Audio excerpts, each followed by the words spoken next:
I have a dream, oh, I have a dream. Red, white, and blue, fly free, fly free. I believe, oh, I believe. Will you dream with me? Good morning, everyone. Welcome to Changing Times, week number 46, February the 16th. We are live at the headquarters of Alz Media Group in Springfield, Missouri. It's going to be pretty warm today and going to get cold in the next couple of days. So we're still in winter, but I think next Monday may be the first day of spring. I don't know what. I actually think it's supposed to be in the 60s. It is. So that's a good deal. I think it's President's Day holiday, and I think my wife and I are going to go down to Dogwood Canyon and walk around. Oh, that'd be beautiful. So that'd be a great day to do that. So welcome to Changing Times. We're on every Wednesday live at 10 a.m. on Facebook and YouTube. We're also seen on other social media platforms and such as Twitter, LinkedIn, Daily Motion, Rumble.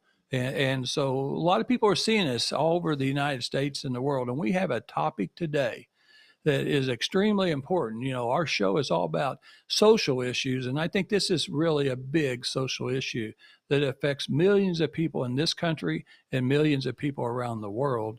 And so we've got a great lady today, and she's an advocate and educator and a volunteer, and also on one of the Alzheimer's boards. And so she's going to be an expert. And one of the things I want you to pay real attention to, everything I want you to pay attention to, but she is going to talk about the 10 warning signs of Alzheimer's. And it's extremely important to be diagnosed as early as you can through a medical diagnosis. And I think that's going to be great. Don and I were just talking, being week number 46, we thank everybody for watching our show this past year and this year. We'll try to have maybe a special show on week number 52, and that's coming up soon. And we would like for you to share. If you like this show, be sure and share this with your friends, family, neighbors. When you go to church on Sunday, wherever you work, be sure and share this show.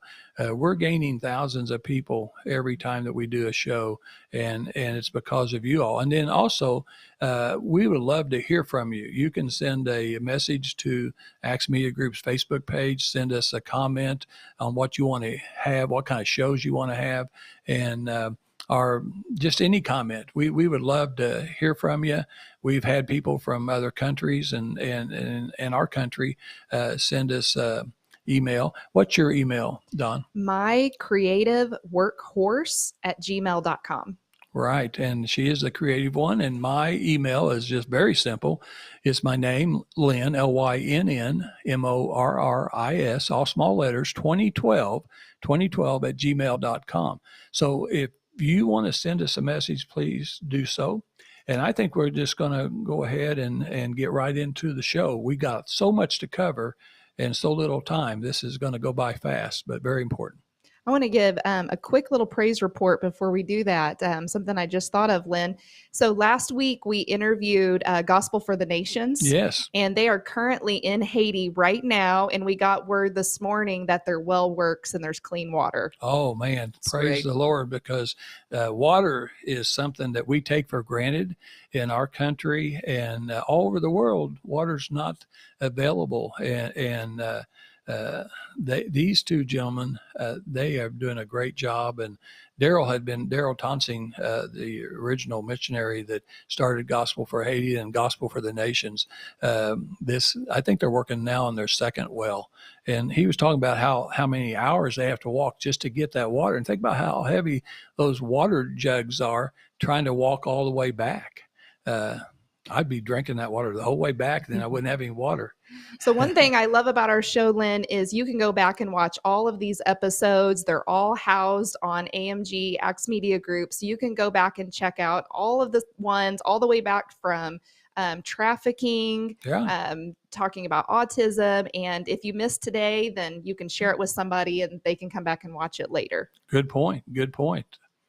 And we do. We have people all the time. I've got ministers, different people saying, hey, I've watched 2 or 3 shows. In fact, you watched 2 of our shows, didn't you? Yes, I did. And I always tell people that's going to be a guest. just go back and look at a show or two and kind of see what you're going to be up with when you come in and visit Don and I, because and we have people that's once they see it, they'll watch another show and another show, and that's how we're gaining our numbers, and we're trying to provide hope. If there's one thing that I want you all to understand, this ministry, this show wants to make sure that people have hope in this world. Without hope, your whole life is going to be in despair and anxiety and depression. And this world definitely needs hope right now. So Don, we're going to kind of talk about, I think we were going to ask, about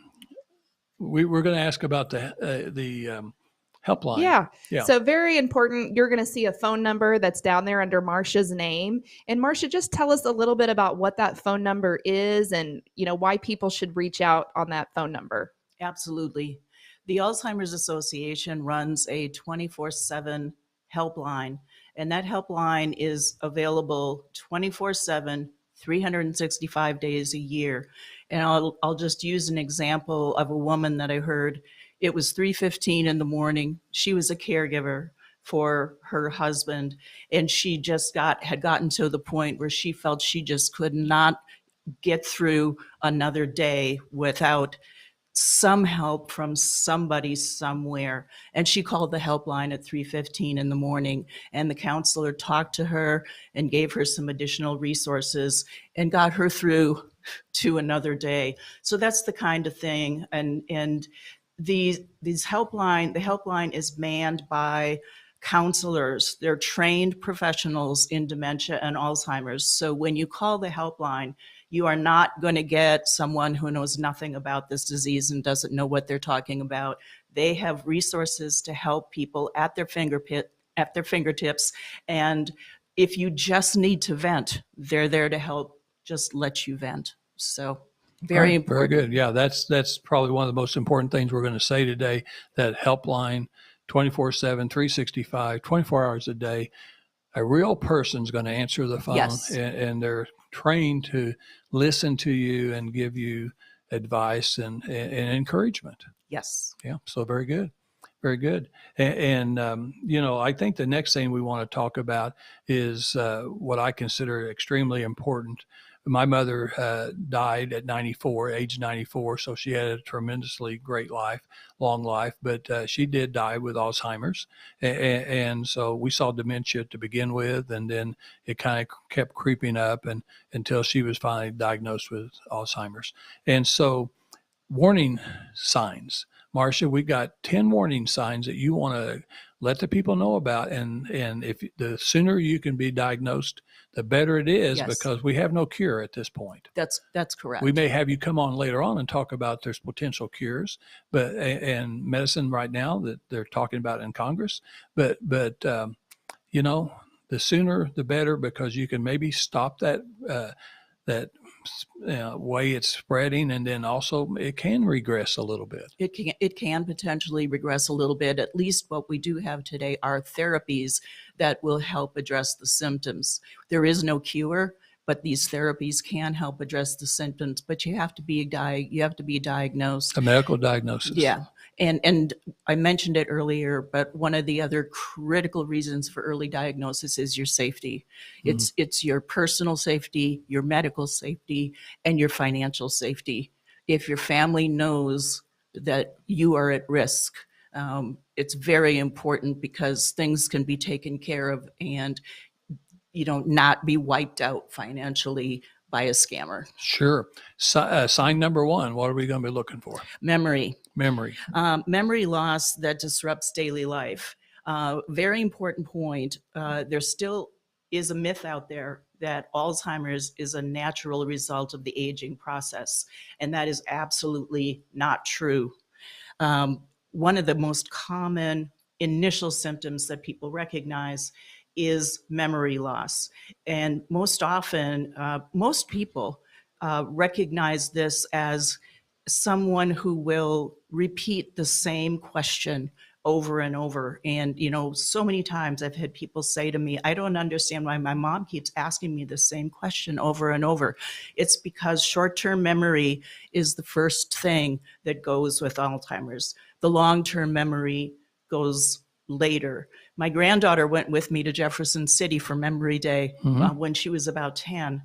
She was gracious enough to keep an eye on a gentleman who had early stage Alzheimer's because his caregiver needed help getting directions to the restroom. So I left her with him. I came back and I said, everything okay? She was sitting there very calmly. And she said, oh, yeah, Grandma, but he kept asking me over and over how old I was. And I said, well, what'd you do, honey? And she said, well, when he asked me, I told him. And when he asked me again, I told him. And I said, good job, sweetheart. Yeah, very good. Very good. Well, what's the next sign? The next sign that I want to talk about is challenges in planning or solving problems. And this one is really important because it also gets to the question and the risk of safety. People may have trouble. We talked about this a little earlier. If you have a loved one or yourself and you've been making the same recipe for years and years and years, and you suddenly cannot follow that recipe, that's a warning sign. This also gets to a safety issue because you may not be able to keep track of your money. You may leave burners on the stove. I can't tell you how many families have run into that. My mother did that. My mother did that. Exactly. So the challenges of normal problem solving are a very important sign, especially from a safety point of view. How about number 3? Number 3, I was personally very familiar with this when my mother died of Alzheimer's in 2005. Changes in mood and personality. If you know someone really well and all of a sudden their mood or their personality seems to change and you're going, who is this person? I don't really know this person anymore. The most common symptoms are confusion, suspicion, depression, or they become fearful or anxious, and they may even suspect people that they've known for years and trusted of stealing from them. My best example, my mother had a gentleman from our church come over to repair her water softener. And when he finished, she let him in the house, of course. He was from the church. She knew him. When he finished, he came up from the basement, and my mother looked at him and said, what are you doing in my house? And accused him of breaking in. Oh, yeah. Yeah. And that happens. That happens. And again, that's the short-term memory. She'd let him in. She knew who he was. But by the time he was finished, she didn't remember, who he was. So that's the third one. The fourth one, and this is important and people don't think about it, is withdrawal from social activities or hobbies that you loved. In my mother's case, she had been in the senior choir for years and she'd been the choir librarian. And she suddenly quit. And when I asked her, why did you quit? She didn't have a reason.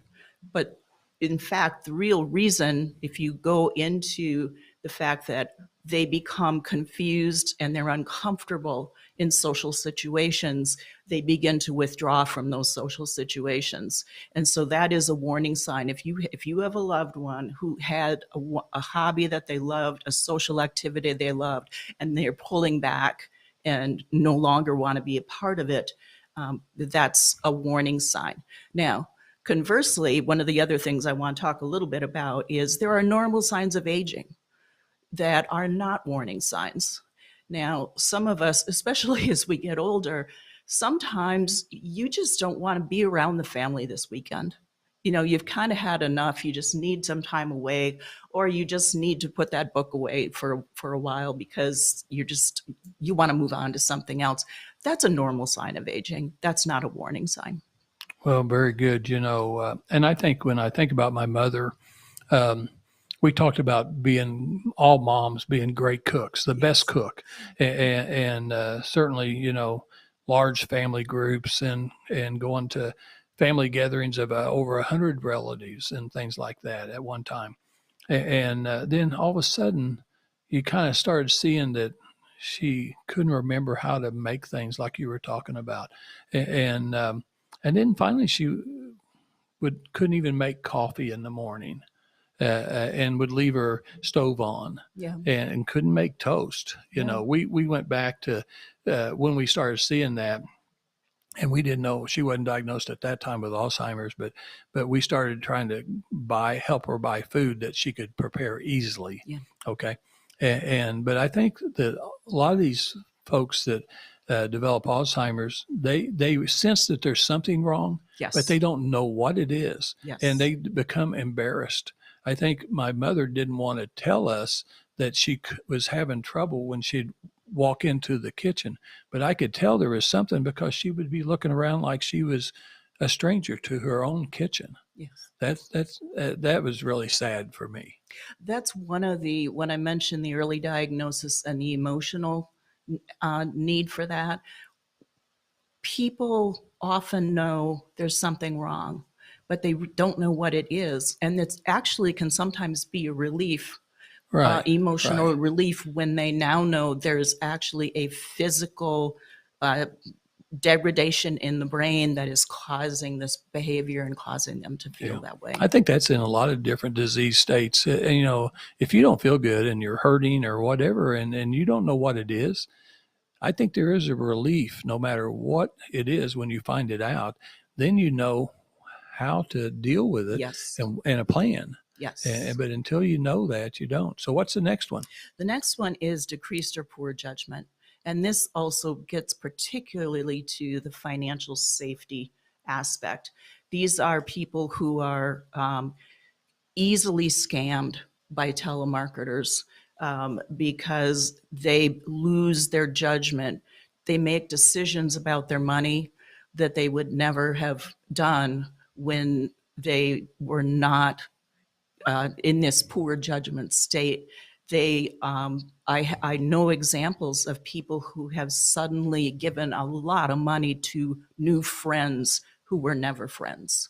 And those are the kinds of things that if the family recognizes these signs, recognizes that there is poor judgment, they can actually take some actions with money, and that's another whole topic I could talk about for a long time, but they can actually take some actions to protect those financial assets and make sure that their loved one does not become a victim of financial fraud. You know, amazingly, Marsha, my mother was pretty good at paying bills almost all the way to the end. We had ended up putting her in a nursing home just about 3 or 4 months before she died. She was just falling all the time and having an ambulance out there trying to help her and taking her to the emergency room and things like that. But she was pretty good at paying bills. But sometimes she would actually stub the payment. One was to the IRS, but then sometimes she would seal the check in an envelope, and instead of putting it outside on the front porch for the mail to be picked up, she would hide it or put it someplace else. And then I'd ask her about it because I'd see a notice that she hadn't paid an electric bill or whatever. And because she didn't really like me helping her with her finances. It's not unusual. And so, but then I'd look around a little bit and there's 3 bills that was in envelopes with a stamp on it. Now, sometimes she actually got them to the porch and put them out there, but sometimes she didn't. Yeah. And so I think every day is a little different with them. Some Every days they day. can actually think more clearer than other days. Every day is different for them. And sometimes they recognize it. I will tell you that in my mother's case, my mother had been a teacher, very, very, very intelligent woman, very independent. She would call me and tell me, Marsha, I'm having a good day. Or Marsha, I'm having a bad day. And she would also tell me, honey, I'm having a bad day. I'm not writing any checks today. Yeah. Yeah. Well, so and that's good if you really can sense that. A lot of people can't sense it. I really don't think my mother could sense it. She knew what she was supposed to do. She just forget how she's supposed to do it. Yeah. Yeah. The next one is difficulty completing familiar tasks at home or at leisure. So a critical example of this that if someone sees this happening in a loved one, this is a clear warning sign. If you've been driving to a familiar location, if that individual's been driving to a familiar location for a very long time and now doesn't remember how to get there, that is a key warning sign. Occasionally, we'll talk about directions here for a second, but there are different kinds of directions, right? Mm-hmm. So a typical sign of aging, if I forget that I have to hit the power level button before I hit the timing button on my microwave, that's a typical aging sign. That's not a warning sign of Alzheimer's. But if somebody is driving and gets lost, either going to a familiar location or coming home, or if they really can't remember how to do a very familiar task, you even talked about a recipe, right, that's another sign. Right. Well, and I tell you, directions, I'm one of the worst people on earth on directions. And even this past weekend, I was in Columbia. All the commissioners around the state, over 300 commissioners were there in Columbia for a 3-day event. I use GPS, and I'm thinking, I'm very thankful that we have GPS. I know how to get up to Jefferson City. I know how to get to Columbia. On the way back, though, because Columbia has really grown, and there's so much traffic and stuff like that. There's 4 and 5 lanes of traffic going all over the place. And so when I had to find the Holiday Inn Executive Center, that GPS really got me to the parking lot. But so as I went out, I thought, you know what? I know how to get to Springfield, but I don't know how to get out of Columbia. So, and what I'll do is I'll just put GPS and I'll put Springfield, Missouri, directions to Springfield, Missouri. And I should have been a little bit more specific than that, because actually it took me to Sedalia and then it took me through Bolivar. So I came north back to Springfield, and I saw lots of beautiful land, but there was times when I had no clue, except I knew I was going south and west or southwest. I knew I was going the right direction, but I had no idea where I was. But then I'm thinking, and when things like that happen because of my mother and what I saw my mother regress and happen to her, I always think to myself, Lynn, are you getting that way too? And I think a lot of people, as we get older, we worry about that, and we think, you know what? Is this a sign that I'm going to have this same problem? Yeah, there are people who, classic examples again, and this starts to get at wandering. People who have gone jogging on the same route for years, walked the same route for years, and then all of a sudden don't know how to get back home. That's a classic warning sign.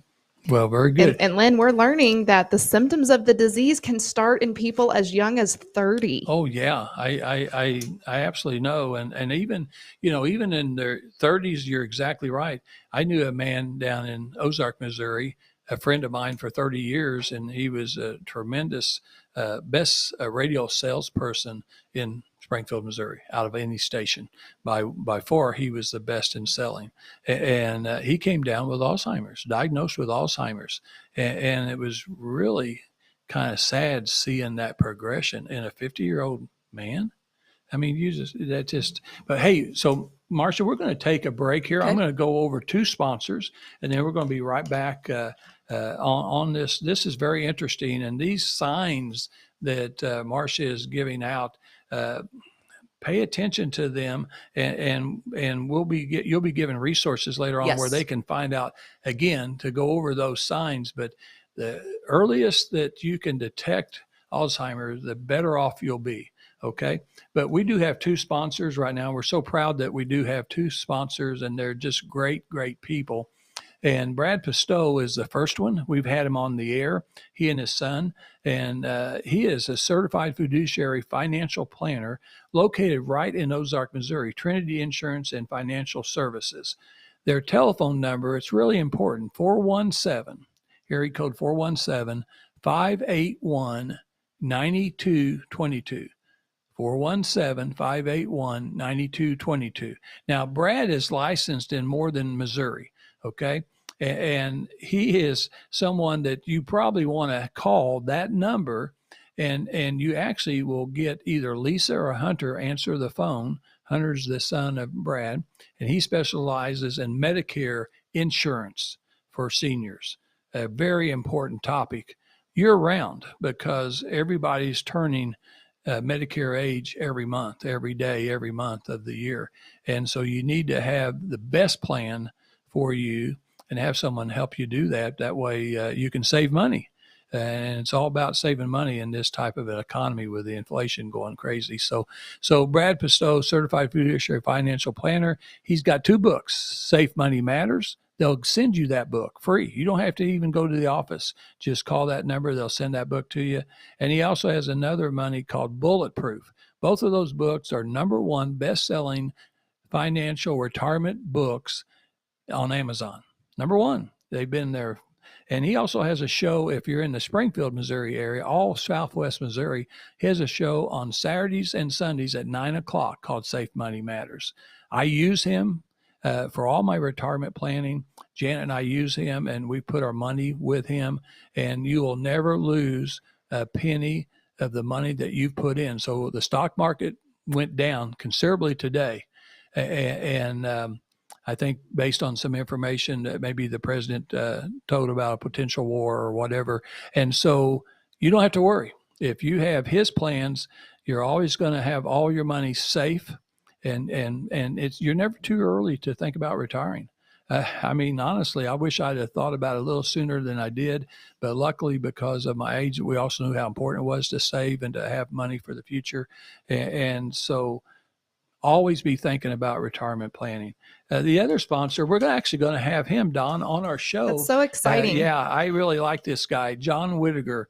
He is a partner with John Youngblood, a Youngblood Motor Group in Springfield, Missouri. They were our sponsor. Both of these guys were our sponsors on my radio program for 7.5 years. John Youngblood and John Whitaker, 43 years in the auto business, family-owned business, and I think there may be only one other car dealer that's close to that. And so this is a tremendous thing about car dealerships and families and running their business. They've got a telephone number of 417-882-3838. So let's do that again. 417-882-3838. 3838. So 882-3838. Extremely important to know that they're on South Campbell on Springfield, Missouri. They sell new and used cars. And what's going to be interesting next week is John Whitaker is going to tell you the difference between buying a car and leasing a car. There's different reasons why you would do that. He's going to tell you some things about that you don't really understand or know about leasing. A lot of people think it's a bad thing, but it's not necessarily a bad thing for everybody. So he's going to tell you that. He's going to tell you the difference about buying a new car or used car, because used cars are so expensive today. And he's also going to talk about the maintenance, and he's going to talk about, because he and I talked about this a couple of days ago. You know, the federal government's wanting everybody to have an electric car. And someday maybe we will have all people drive electric cars, but it's not going to happen in the time frame that they're saying it's going to happen. And so what do? Do you buy an electric car when you can, or do you buy a hybrid car that can run on gas and electricity, both? You know, right now we don't have enough charging stations in this country to take care of the electric cars that they're trying to get. So what do? And he's going to talk about that. He's going to talk about shortages of parts that really makes a difference, and things like that. So it's going to be very interesting. We're going to spend the entire show with him. And lastly, you know, one of the things I like about Youngblood Motor Group, they're the only dealership in Springfield and Southwest Missouri that has this option where you can have a car delivered to your house. You can order it online. You don't have to go and talk to a salesperson on a cold day or a hot day. You can just do it online, do your trade, do everything, and then they'll deliver a car to you, and you can keep it for 72 hours. That's 3 days. You can keep it 3 days. You can put your wife in the seat, or even let her drive. You can let her drive. You can put her on the opposite side. You can put the kids in the back, seatbelt them in, put the dog in the back, put the luggage in the back. See how everything's going to fit out. Go to the grocery store, go for a drive, whatever you want to do, kick the tires, just look at everything. And then if you don't like that car, you can call them back up and they'll bring you a different car. Well, how easy is that? Absolutely. Lynn, I want to add something too, because it's relevant for this week, but there's a great organization in town called Rescue One. Yeah. And they take care of really all of the animal needs of the throwaway animals and helping with things. And they donated a new car to their organization that they're raffling off for the next 3 days. It's only $25 a ticket. They're only selling 4,000 tickets. Wow, so if you want a chance to win a new car, Yeah. I mean, kudos to him for stepping up and helping this wonderful organization. Yeah. And I'm buying a ticket today. So. Well, I tell you what, I think I should too, and because that's for a great cause. Absolutely. Absolutely. We love animals, and so people who love animals are good people, and we love animals, and I really appreciate John Whitaker because he absolutely gives they do so many generous things, and so does Brad Pistow. Mm-hmm. So in a way, we'll have them on, so that's going to be great. Well, let's get back, Marsha, to signs. You bet. The next one I want to talk about is we're actually up to 7 out of 10. We're doing really well. Okay. Confusion with time or place. People who have Alzheimer's will often demonstrate just a lack of understanding of where they might be and what season it is, and not just the day of the week. So the alternate here that I want to talk about is a typical age-related symptom or age-related I'll call it a symptom because it happens to me. I retired 2 years ago. I don't know what day it is anymore. I don't care if it's Tuesday or Wednesday. I get up when I want to. That is not a typical warning sign of Alzheimer's, but someone who has lost track of time and place, does not know what season it is, can't even tell you anymore actually where they're living. Those are all warning signs that need to be paid attention to. So that's that one. And again, the difference is, if you get out of bed and go, oh gosh, I don't remember, I have to look at the newspaper to see what day it is. If it's Tuesday or Wednesday, that's not a classic warning sign. You don't need to worry about that. That's a good one. The next one is trouble understanding images and spatial relationships. And this one sounds a little strange and a little bit hard to understand, but this manifests itself as, for example, someone who's always been a reader and now has difficulty reading. Someone who has never had problems with driving and spatial relationships. And this is different, again, that a typical age-related change is visual challenges, either due to cataracts, et cetera, other visual medical things. That's not a warning sign of Alzheimer's, but someone who does not have any visual medical impairment, but can no longer judge spatial relationships, differences in colors. And this gets back to safety issue again. You can understand someone like that who's getting behind the wheel of a vehicle is not only a hazard to themselves, it's a danger, real dangerous. It's very, very dangerous situation. Very so the ninth one is, and I'm very familiar with this, new problems with words, speaking or writing. People with Alzheimer's, one of the things you'll pick up on is somebody who's always been a very good conversationalist can no longer follow a conversation, or they may get halfway through a conversation and completely forget what the conversation was about. The example that I had was my mother was a teacher. She was a reading specialist. And in one of the earlier, she was still in what I would call early stage, but in a facility that was relatively independent living at the time. I had to take her out of her house for safety reasons, but she sat down and she wanted to write thank you notes to people in the family who had sent her cards wishing her the best, and she could not come up with the words to put on the thank you notes. So I helped her write the thank you notes, and that was a real, that one got to me because she was a teacher and a reading specialist. So losing that vocabulary. Now, a typical age-related change, how many times a day do you I can't come up with that word. Yeah, and that's what I was going to say. Sometimes you can right away. Other times you can't, and then later on, 2 hours later, you go later on in the afternoon. Yep. Yeah. So that's the difference. They just lose track of vocabulary. It's very different from a typical age-related change of just not being able to come up with a word suddenly. And then the last one is misplacing things and losing the ability to retrace your steps. This happens to me all the time. I walk into the kitchen, I go, why did I come into the kitchen? I walk back to my office, I sit down in my desk chair, and I go, aha. And then I go back into the kitchen and do what I was intending to do. That's not possible with people with Alzheimer's. A classic symptom is they cannot retrace their steps. They've misplaced something, but they don't know where they were. They can't retrace their steps to locate it.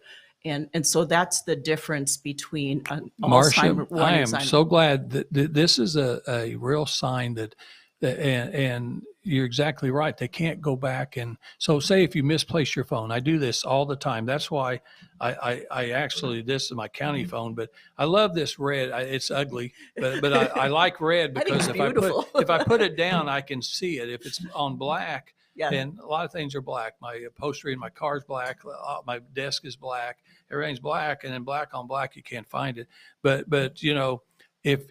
I'll give some people advice out there. If you'll follow your wife's advice, my wife always tells me, Lynn, instead of leaving your your keys to your car in the console inside the garage, so it's locked, nobody can get to it part of the time, and then part of the time you leave it different places in the house.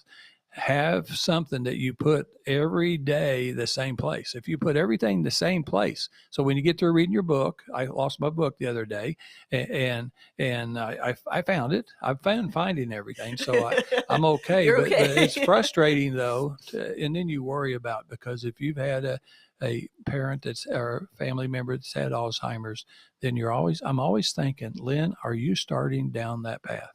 Yeah. But right now, Marsha, you've made me feel better. I hope you have made people feel better out there. Yes, Marsha, you did such a good job on what's normal and then what's a warning sign. So that was really good. We're running out of time, but I want to run through some quick facts. So one, we want everyone to know about alz.org. So that is a phenomenal resource. It has a couple of these statistics I'm going to go over are found on there, but you can go and donate to this cause. And so the money spent goes to, it's a general, and most of the money that goes to the association goes for, the largest amount goes to research to prevent and slow this horrible disease. But we also have caregiver support programs, manning the 800 number, things like that. Yes. I also want to, before I do some statistics, you brought up such a great point earlier that, this is such a serious and heavy topic, but if you're dealing with a parent or a loved one, embrace the funny moments that come with it, because you just can't fight it. So sometimes you got to roll with it. And, I thought that was a really good point to anybody out there that's a caretaker. So here's some statistics that really just got to me. Between 2000 and 2019, deaths from heart disease have decreased 7.3%. Yes. While deaths from Alzheimer's have increased 145%. Oh, I didn't know that. So that's a very alarming number. Yes. 1 in 3 seniors dies with Alzheimer's or another dementia. It kills more than breast cancer and prostate cancer combined. There's over 1 in 9 people age 65 and older that has Alzheimer's or dementia. Another interesting fact, Lynn, older Black Americans are about twice as likely to have Alzheimer's and dementia as older whites. Wow. 36 million people with dementia in the world, and as many as 28 million of those are living with dementia worldwide. So, I mean, it's affecting a lot of people. And I just want to say, having an awareness that it does run in your family and teaching your children and yourself to be aware of all of this and to be on the offense, taking the therapeutics that they say to take, contributing, donating to help for, actually being able to cure this hopefully someday. This is something we all need to get behind, because it's going to be affecting our generation a lot. One thing I read was 65 and older are the main caregivers. Yes. So, we as the younger, and I'm not even young anymore, I fall in this, could be having symptoms at the age of 40. I think you're pretty young. But, it's something that we're not going to be able to turn a blind eye to. We're going to have to take an offensive position as a society of what we're going to do about Alzheimer's. Yeah, and Don, I think one of the important takeaways on this show today is how many numbers that actually has Alzheimer's that's been diagnosed. But I think diabetes and Alzheimer's is one of those two diseases where there's a lot of people walking around every day that has diabetes and they've not been diagnosed. Correct. And they have the symptoms and signs, and we probably need those people on too to talk about that, because the sooner you can get diagnosed, the better it is. And same way with Alzheimer's, we have a lot of people that have been diagnosed, but we also have a lot of people just walking around and living, and their life continues to diminish. But if we could diagnose them sooner, so we're gonna have Dr. Charlin on. Yes. And he's going to be on March the 30th. So we've got some really good shows lining up. We've got another doctor that's going to be on the first Wednesday in March, right? Yes. Freedom Health Systems is going to be coming on, Dr. Bauer. And he's a kind of a different type of doctor too. And I really like their new approaches that they do.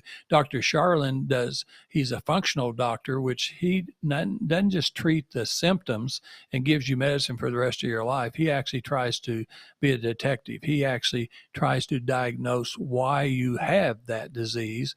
And if he can stop that and correct that, then you don't have to take medicine for the rest of your life. So pay attention to him. He also will be talking about some diagnostic tests that can detect Alzheimer's. Yes, I think he's a neurologist too. He is a board certified neurologist. And I heard one thing about when he opened up, if you try to get into a neurologist right now, you could be a year out before an appointment. And he has made it to where you don't have to do that. So if you're hearing this today and you are in Southwest Missouri and you want to get in with a neurologist, or you want your family member to, reach out to Dr. Charlin's office. Right. I tell you what, and he's big in nutrition. He's written 2 books. We'll be talking about that on the show, but he's written a book with another person that talks about nutrition and health. And then he talks about functional doctors and medicine in his first book. So anyway, so that's good. So Matt, are we running out of time? Got 1 minute left. We got 1 minute left. Well, I tell you what, we're hoping that everyone has a great and blessed week. It is Wednesday, February the 16th, and we really appreciate everybody listening in today, and we hope that you'll tell people what this show's all about, and they can go back and watch this show this afternoon. They can watch it Thursday, Friday, over the weekend, and we're all volunteers here, and Matt is our great producer, and we really appreciate him, and we appreciate everybody that's part of Acts Ministry Group, and we'll continue to be here, Lord willing, and just continue to grow.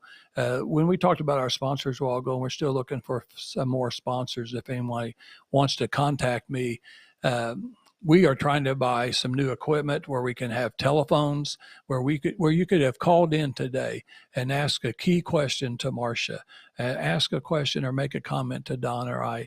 That's going to be so important as we upgrade our equipment to serve you all and to be a voice for you all. So we're just wishing everyone to have a great weekend, and we'll be back next Wednesday. They dream this land stays free under God, not tyranny. That's what it means to